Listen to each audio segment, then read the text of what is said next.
और एक तरफ वो मंदिर है इस्कॉन का जिसमें कि कहा जा रहा है कि कृष्ण जो है वो अल्लाह के समान है। जब कुरान और बाइबल के बाद बातें धोने वाले ईश्वर के साथ कृष्ण को खड़ा कर देते हैं। और तो इन भाई साहब का कहना है कि जो इस्कॉन है वो कृष्ण और अल्लाह को एक मान रहा है, इस्कॉन कृष्ण और जीसस को एक मान रहा है। किसी एक भक्त ने ऐसा कह दिया, किसी बुक में ऐसा लिख दिया, तो आपने ये एक जो पॉइंट है वो तो पकड़ लिया, लेकिन आप जो एक पॉइंट के पीछे जो बाकी हजारों अच्छे पॉइंट्स है वो आप क्यों नहीं पकड़ रहे? आप ये क्यों नहीं बता रहे कि इस्कॉन की वजह से आज बाहर इतने सारे जो क्रिश्चियंस है या फिर अन्य धर्म के लोग हैं वो वैष्णव में कन्वर्ट हो गए, वो कृष्ण कल्चरों में आ गए? आप ये क्यों नहीं बता रहे कि इतने सारे जो चर्चेस थे बाहर या फिर जो इंडिया में भी इतने सारे धर्म परिवर्तन हो रहे थे उसको रोक दिए, इतने चर्चेस कन्वर्ट कर दिए कृष्ण टेम्पल में बाहर के?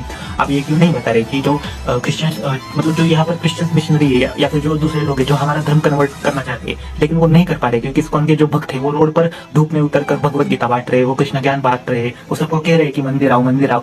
चर्च में ऐसा नहीं कह रहे, मंदिर आओ ऐसा कह रहे। आप ये सब पॉइंट्स नहीं बताओगे।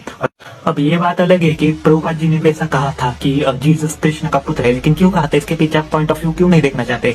क्योंकि तब इतने सारे क्रिश्चियंस थे, उनको कन्वर्ट करना था। अगर आप डायरेक्टली सबको बोल दोगे आपका भगवान झूठा है तो वो कैसे कन्वर्ट होंगे, कैसे हमारी बात मानेंगे?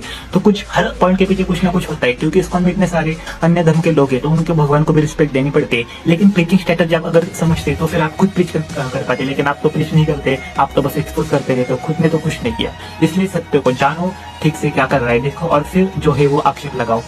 और एक बात बताया, अगर सच में इस्कॉन में कृष्ण को अल्लाह और जीसस के समान मानते तो फिर इस्कॉन में बस कृष्ण मंदिर क्यों है, मस्जिद क्यों नहीं, और बाइबल और कुरान का पाठ क्यों नहीं पढ़ाया जाता? केवल भागवत का ही क्यों हो रहा है? ये आप मुझे आंसर करिए।